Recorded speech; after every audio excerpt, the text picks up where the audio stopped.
Hey, good morning everybody. Tim Walsh coming to you live from the Illinois Fire Service Institute on the campus of the University of Illinois. We're getting ready to lead out, light some fires, and deliver engine company operations to you here in a couple of minutes. So let's get you signed on.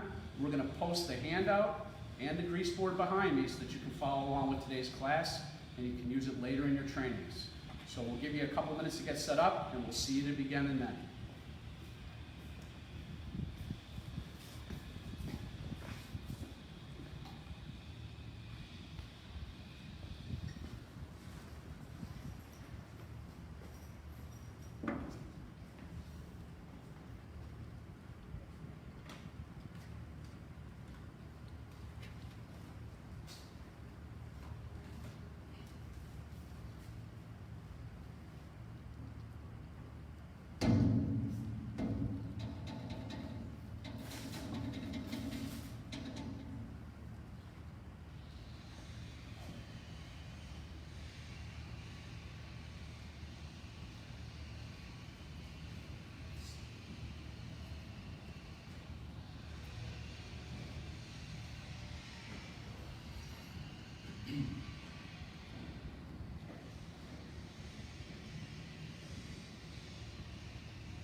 Hey, good morning everybody. Tim Walsh coming to you live from the University of Illinois Fire Service Institute.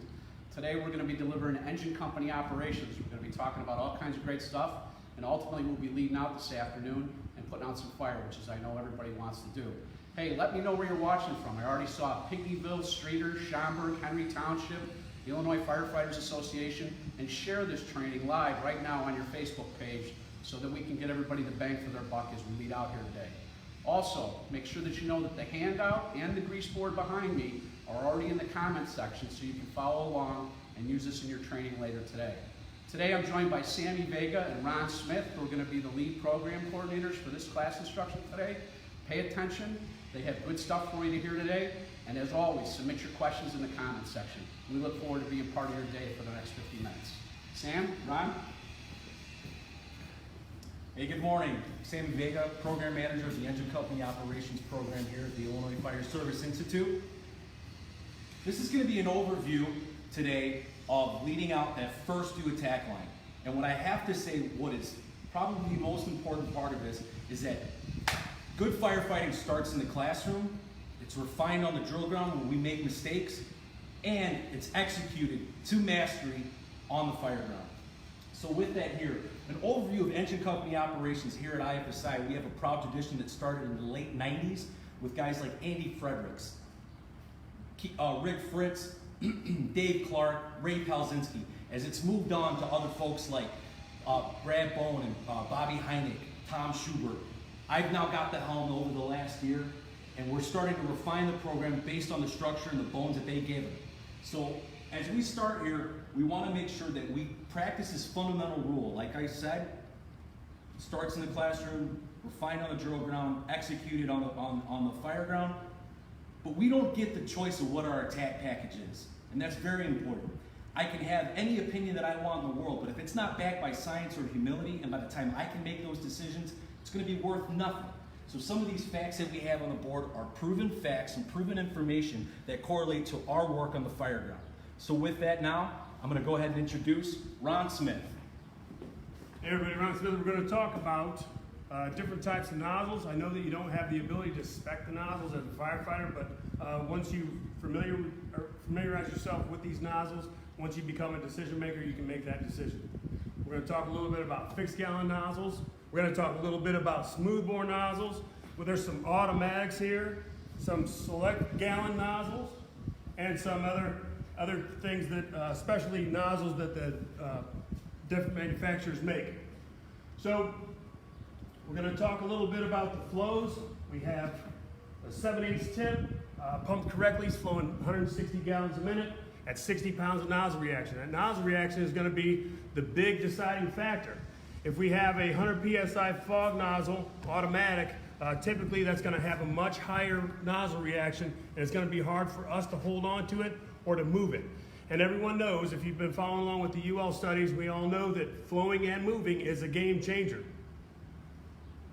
Sam? So when we think about the total package here, we can pump soft or we can pump hot. And we have to understand is that first due nozzleman with your attack package, deploying that first due line, how critical it is that you have this tacit understanding. Unfortunately, in the fire service, we inherit our nozzles, we inherit our hose. Like Ron said, we don't get to make those decisions. But understanding these basic principles and you going back and going through your nozzle selection, going through your attack package is going to be one of the most critical factors for you to execute on the fire ground. So again here, we talked about our critical flows between soft and hot. Just pump 10 pounds hot creates a reaction on the nozzle that's not going to be beneficial for one firefighter. So we can talk about our ratios. So briefly off here, again, I got to thank all the folks across the country and here at the Institute that have provided great information for us or shared it. So one firefighter working a 7/8 nozzle is your typical one person being able to flow and move at 59 pounds of nozzle reaction. At 68 pounds or your 15/16s, we're right almost at that red line where we're going to be just slightly hot. But for one single firefighter, especially with minimal staffing or the amount of manpower that might be showing up to our initial fires, that 68 pounds has to be refined and worked on. But knowing that you're going to get that pressure coming back on you, it's one of the fundamental laws of physics. So going back to two firefighters, when we start pumping a little bit hotter, that 15/16 is going to have to be a two-person nozzle if you're not expecting that reaction to come. Now that can come from an over-pump line by your engineer, coordination not working once we have that line out. So we want to get away from that part where we've been taught just to bleed. We want to tune that line up before we go in, making sure that we have an effective package to go out and kill some fire. We're talking about the 3 firefighter principle here. As we break down that ratio, we have our tips. And again, that's just in selecting your attack package with your smoothbore, 1.125, 1.316. Well, I want to thank Dennis Laguerre for that, and your 1.25. Now we look at these nozzle reactions in 98, 109, and 121. It's obvious at that point that your body position, deploying that package, and being able to flow effectively is going to be critical for you. So again, as we just overview what you're actually pumping and flowing on that first initial attack. When we flow 100 GPM, and that might be a soft line, we're getting that 1.66 gallons per second. So again, thank you Kurt Isaacson and Brian Brush for putting this information out there. 150 GPM, our critical flow rate that we're going to want to initially have in our first attack line, be it fog nozzle, be it smoothbore, 2.5 gallons per second. Now think about that. When we're looking at that, we're putting your typical APW every second into that fire. At 185 GPM, 3 gallons per second. At 250, now we're working to our larger line, or 2.5, 4.76. And we go into that 300 GPM range, which is working back to 3/16 or 1.25 inches. we're giving 5 gallons per second. So think about that. 5-gallon bucket of water every single second. So one of the problems that we have is this nozzle reaction. Being able to absorb the nozzle reaction and to put the water where we need it to be. So that's what has caused a lot of people to not pull the 2.5 because of the high pressure fog nozzles giving too much nozzle reaction. So one of the things that we've learned from Andy Fredericks, he was the one that introduced it to most of us, was the ADULTS acronym, when we're going to pull the 2.5. So an advanced fire on arrival, defensive operations, big fire, big water, large open spaces. If we have a giant warehouse, please don't pull the booster line. Tons of water. Now, my buddy Ray McCormick says that he doesn't think that they were actually talking about the weight, but if you get anywhere around 250 gallons per minute is 1 ton of water every minute. Actual water weight that you're putting into the building. So think about that when you're starting, defensive operations that turn into offensive operations. Think about all that water weight you're putting in the building. And then obviously standpipe operations. And then, like I said, my buddy Ray McCormick he took that out. He said it was superfluous. So we have SALAD, another good acronym, standpipe ops, advanced fire, large open spaces, area undetermined, and defensive operations. Kind of covers it all, but the difference is that tons of water. Just to add in on that, one, maybe to start thinking about that next L, which may be your longer stretch off your 2.5. Thankfully, we got a little bit of background noise, so I'm gonna have to speak a little bit louder. I'm not yelling at you, but I have to speak over this train that's going by. Thank God commerce is moving across the United States still. So with that, I just want to overview this. All of this comes together. Now, this science has been there since the inception of the fire service. It's been there. Now we can correlate the science to what we do. I want to thank the guys in the city of Chicago, like Captain McNamara and Richie Stack, who's out there right now talking about that Chicago quick hit. Because you know what they've done is determined that 2.5, in coordination with an 1 3/4 or using your blitz on your deck gun, is going to get us the crucial amount of killing power on that first time. So one last point is that we're working with the flat load today. Now in the Midwest, we traditionally work the most basic load, which is that flat load of all the variations. Your Minuteman, your different stacks of flat load to Minuteman, and your triple layer that you may see on the crosslays, they vary, and you can vary that to your department and your operations. So with that, we're going to go ahead and start wrapping up from here. We're going to move to our next station, and we're going to pull some lines. I want to open this up right now. If at any point right now that you have any questions or comments, I want you to feel free to shout them out. We have a moderator working on the scene with us, and as we walk over here, I want you to try to pick true crosslays that we're going to be deploying first. So we talk a little bit about the things that you cannot choose. One thing is you can't typically spec those nozzles, but you do have to be aware of the Freeman ratio, and if you're using a smoothbore nozzle, it has to be no greater than half the diameter of the hose that you're using. Again, you don't get to spec it. However, you can put the wrong nozzle on the hose, so you want to make sure that you understand that principle. As we come up closer here, I'm going to give you back some of that fundamental math that you should know. Now, if we think of the width of a fire engine, generally 8 feet. We look at our crosslays. I step up here, I have a 12-inch foot. We have a foot that reaches in. So generally, we're looking at a 6-foot crosslay. As we look here, this is a load we typically work in Calumet City. As we have it here, if you look at your bites or your folds, the English language right here is going to matter. So make sure that your trade language is appropriate and fundamentally understood by all your firefighters. So as we look here, I'm going to call these bites or folds. Our initial setback length is going to be determined by this next set. Now back home we call these dog ears. You may call them also drag ears or drag loops. Let's stay away from loops. So loops that concurrent circle that hopefully is going to be charged, that's going to help us move flying into the building. But with that here, we have 200 feet in the crosslay. If we look here, we know that each bite or fold is going to be 12 feet because 6 feet going back and 6 feet going back just as it folds. What's important to note here is that I can tell if we had a fire the day prior and I'm checking out my rig, that this here is 24 feet. 12 and 12, 24, let's call it 25. As we march our way up, I start working my way to 50, then I go to 75. And now at 75, I know that I have 100, and as we stack up, I know that my working length going into the fire for your typical residential structure fire is going to be 100 feet for us. Working in an apartment, it's about 50 feet, but that's also going to be based on your locality and the tactics that you use. I'm going to pull my partner over here, Ricky. He's going to be my heel man. As we step off, as two firefighters working this 200 foot, I have to be mindful of how this is going to come off. So I take my time to make the time, like Andy Frederick said. Now, as it starts to deploy, it starts to loosen itself up. Problem with that is as this is typical of your side-by-side stack flat load. As we come here, I secure, I pull up, and as I start to move that nozzle down, you see we get a little bit of a catch. So as I come up here, I want to make sure that I pull down and I secure that bail and that nozzle. As we come here, I come back and I try my hardest to make a flat sandwich. Now, here's where the soup sandwich comes with the flat load, because this can turn out to be a little bit ugly. As I push down, we're going to do a flip. And if you think conceptually of this, we're basically making this a Minuteman on the fly. So as this comes in, I secure. I have my nozzle at my chest, and now I should have appropriate lengths front and back.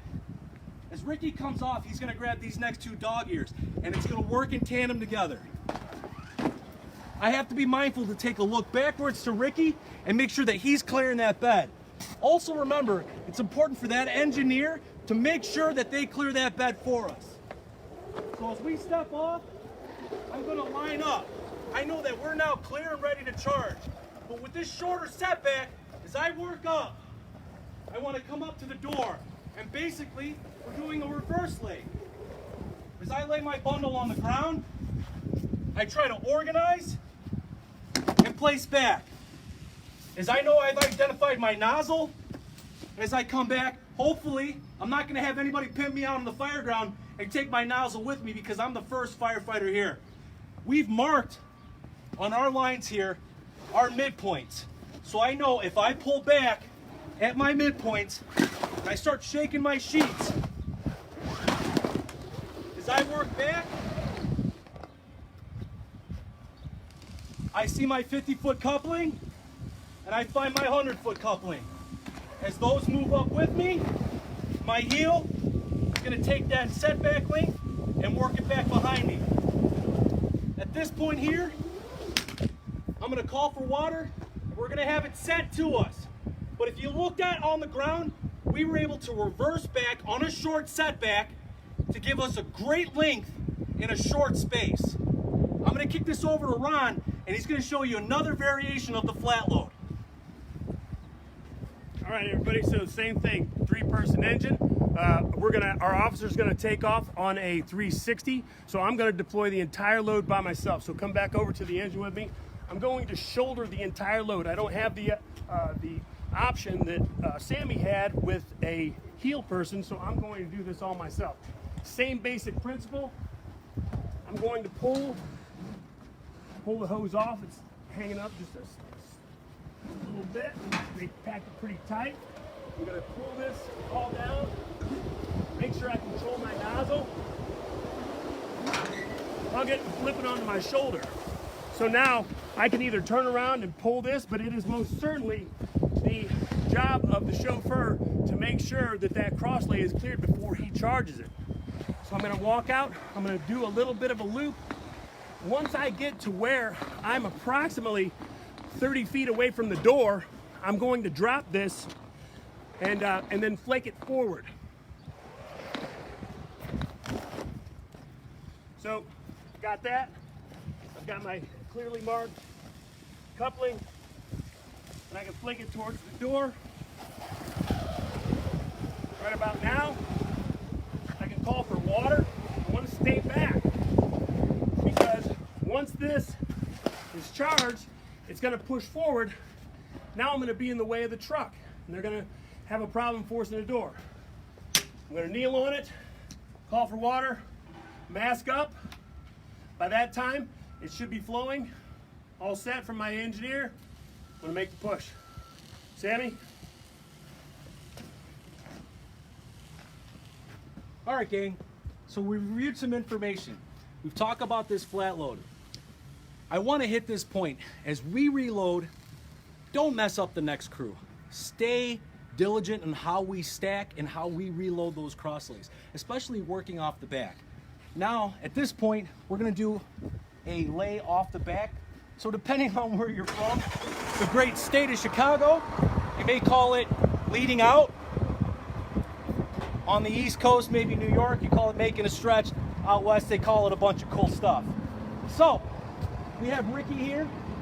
What we're gonna do is make this long stretch off the back here. Ricky's gonna go ahead and grab his horseshoe and secure it on his shoulder. So as Ricky steps out, he has his leader tip secure. We'll hold there, Rick. All right? And Rick would be typically waiting on my turn to let him know where we need to go. So depending on what we're doing, how we're coming out, what that estimated stretch is, maybe that'll come to you in part 5 if you guys want to request it. But let's talk about this. As we step off the back, we want to make sure that we have maybe some things in our toolbox that we can work. So I know if I step off here and I grab 2 bites or 2 folds based on the length of this bed. Now typically this bed 14 foot, I know that each fold or bite that it's gonna be about 28 foot, let's just call it 30. So if I go and I move 2 bites down with me, I'm pulling at least 60 feet down with me as we go to secure. So as we go to move, this is your fundamental basis for your flat load. As intended, was meant to be stacked, left to right or right to left, how you'd bed your hose. But what matters here is you grabbing it off correct and being able to identify your flakes from your movement and being able to come out concurrently with your pipe as we make that longer stretch.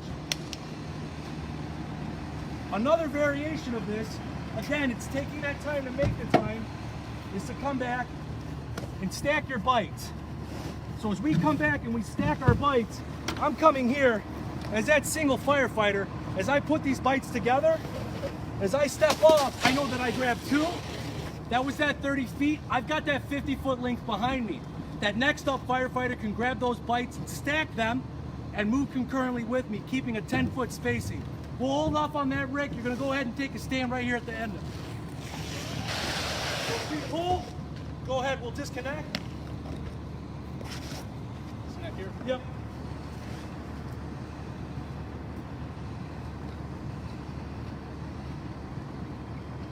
And so when we start talking about this last one, come face me, Ricky. We get that male coupling on. We've got a little bit of length behind us. Now hopefully this is going to be a larger company event. As we start folding, I'm going to direct this onto Ricky's shoulder. And this is going to be important. We're dressing this as nice as possible. And the point of that being, as we stack up and we keep this load shouldered, it's taking that time to make the time. Now we're going to pan up and think about our multiple story fire. We're making the stretch up to that 6th floor. It's multiple firefighters making that stretch. That line has to be coordinated. So those first 2 may not be options for you. So again, as we load up that shoulder nice and smooth, and we start being able to apply that hose in the stairway or for a well hold stretch, we're manufacturing that line. So as we conclude here, we walk into our next station, I'm gonna hand it over to my man, Ron Smith. So we talked a little bit about lines that we're going to be advancing. The most important thing is, as we walk to the next station, the most important thing that we absolutely have to remember is we have to have that lead length at the door. You must have the nozzle and the first coupling back at the door in order to make your advance. If it's just stretched straight back, you're never going to be able to stretch that by yourself. So we're going to go over here and talk a little bit about flows. We got a couple different nozzles pre-set up. We're going to talk about a 7/8 tip. We're going to talk about a 15/16 tip. And then we're going to talk about the larger line, the 2.5-inch line. So Sam's going to take up a position here. Remember, we have to absorb the nozzle reaction with body mechanics, proper body mechanics. If you look bad, it's probably going to be bad. So you see the position that he has. He's got a good grip on the hose. He's got the nozzle out in front of him. He can reach the bail.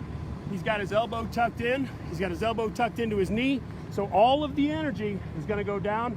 Again, equal and opposite reaction. We've got it coming down off the nozzle, down to his elbow area, across his hip. Now that energy is transferred from his elbow to his knee, to his ankle, to the ground. He can do this all day long. All right, cut that down. Go ahead and move to the next one. A couple different things we can do. We can do this particular grip, also known as a Camella grip. We can gate it to a hip grip. Also, just like I said, when we're going to wait for the charge line and to get it tuned up, we can do the clamp. So he transitions to the clamp, and he can sit there while the engineer is tuning up his line. All right, Sam. So now, remember, salad or adults or whatever it is, big fire, big water, we've decided to use the 2.5. Now, Sam has 3 different tips. He's going to screw one off. He's going to start with the, which is that?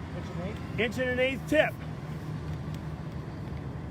Again, fairly manageable. Just like Sammy said, if you live in the nation of Chicago, that's the go-to tip. Hang on, easy. Hot. Hot? Is it hot? Yeah. Okay. Easy. Okay, so again, using private body mechanics, even if it is running a little bit hot, that's 10 pounds hot. So that's going to be a lot more nozzle reaction. Just remember, water weight at that velocity is going to cause that nozzle reaction.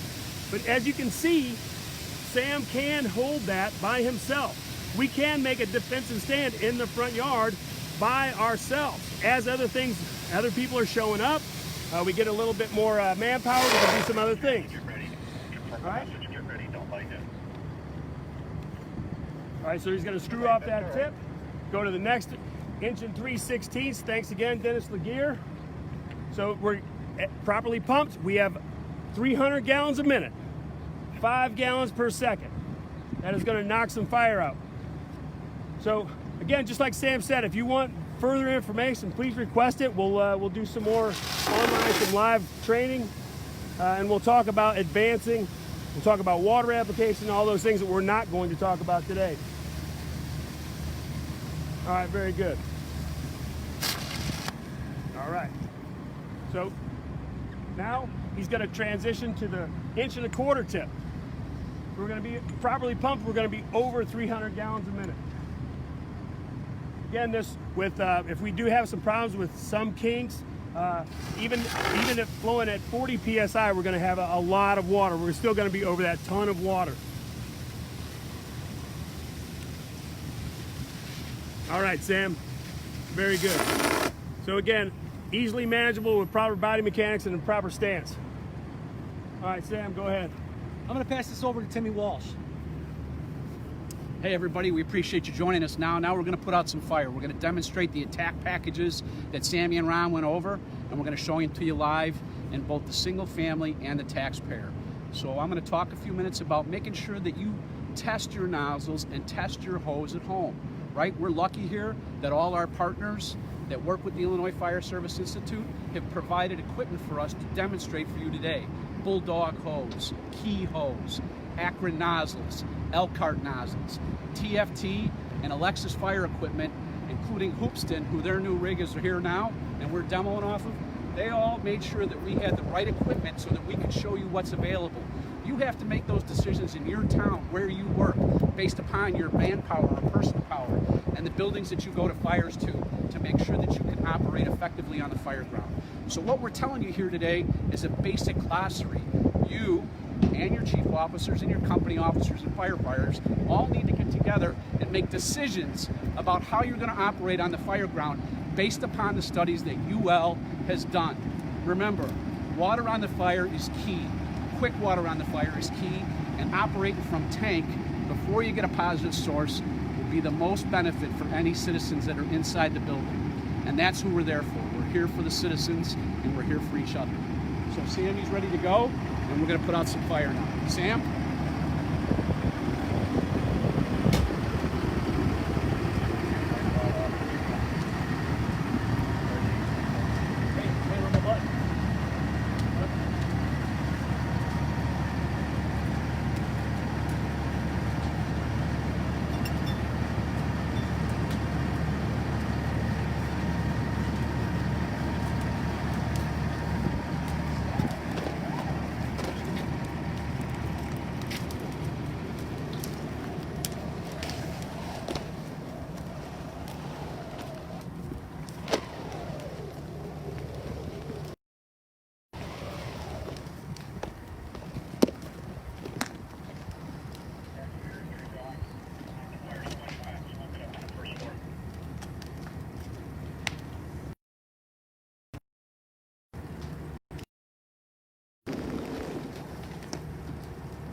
see how Sammy is taking his time. This is a one-man lead out that we talked about earlier. And he's making sure that hose is paid out effectively and consciously, because now he can move throughout the building and make an attack on that fire. He took his time, he watched what he was doing, and he just showed you in real time what he...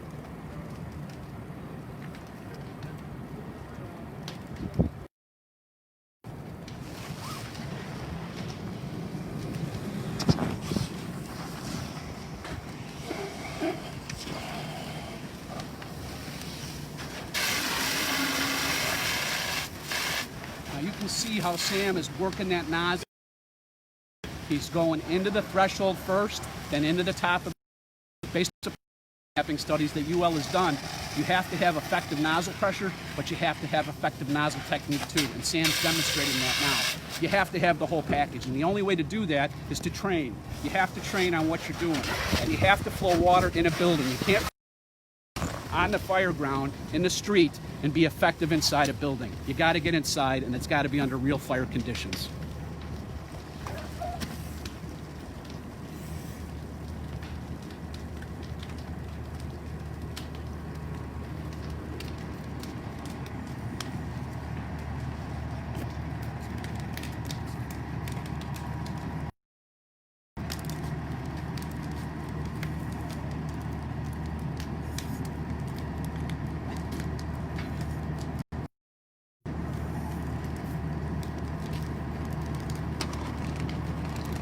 So Ron's demonstrating the second lead out we just demoed for you guys, right? He's going to go down and he's going to lay before. It was the second lead out that we showed you. Under same fire conditions with a big fire going on. He's probably going to hit it from the outside as soon as he gets water, and then the companies will make their push at it.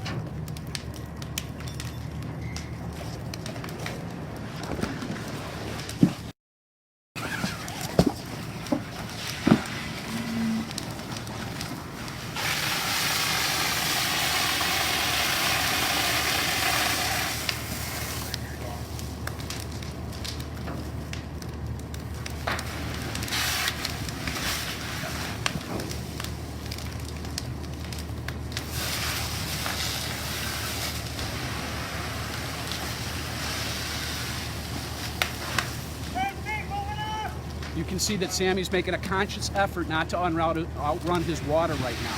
He's flowing and moving at the same time, making sure he cools the room and keeps the water mapping effect going on inside the fire building so that we can get to the citizens that are inside and get a quick knock on the fire. And they just demonstrated that very effectively.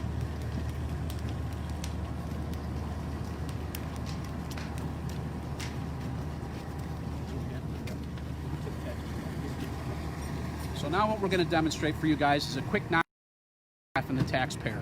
We got a good fire going in there, and it's kind of a long lead out. But we want you to show the push that you get from the 2.5. It's an effective, and only one person can do it if you tie in with a spanner wrench, a roll post tool, or webbing. You need to practice this technique. Flow water when you get there. Hit the fire and hit it hard.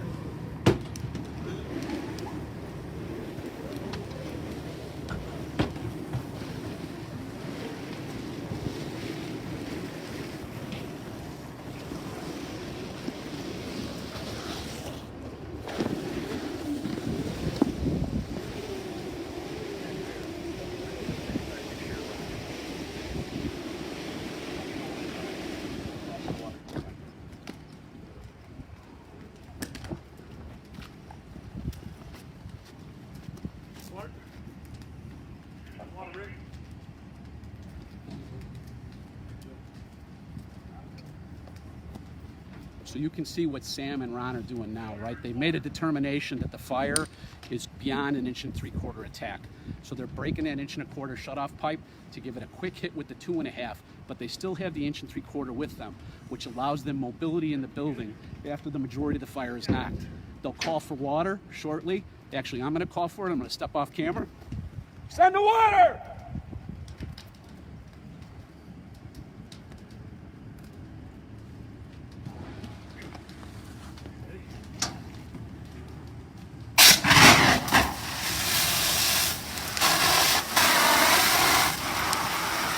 So Sammy's checking to make sure that he has proper nozzle pressure, and then he and Ron, as he flows on the threshold door, will move inside the structure, giving a quick knock to that fire, making sure that they can overpower it. Once they overpower the fire and the majority of the fire is knocked down, they'll reconnect the 1 3/4 and make a push inside. They can go upstairs, they can go to the back, they can go anywhere we want. And that's the blitz attack that we've talked about here before. They're demonstrated very nicely and they're getting their hose ready to move forward. Run! Yo, 5 feet! Stand by, Sam.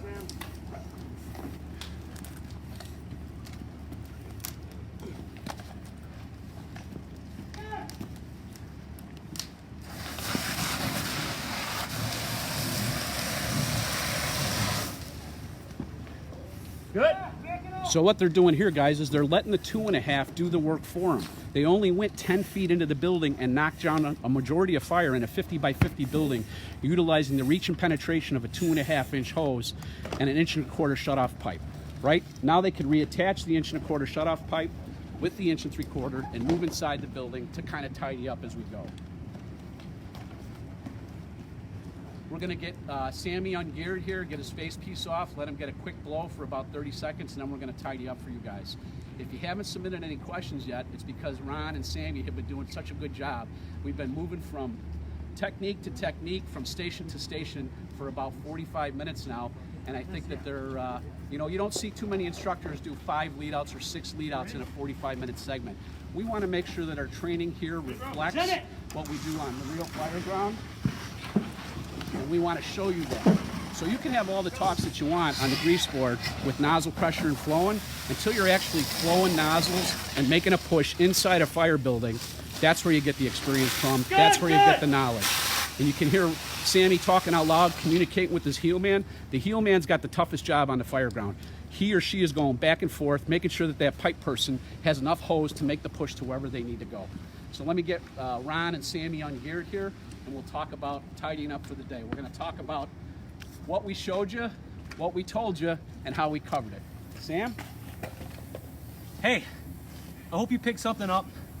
More importantly, I hope you refreshed. This is the very basic.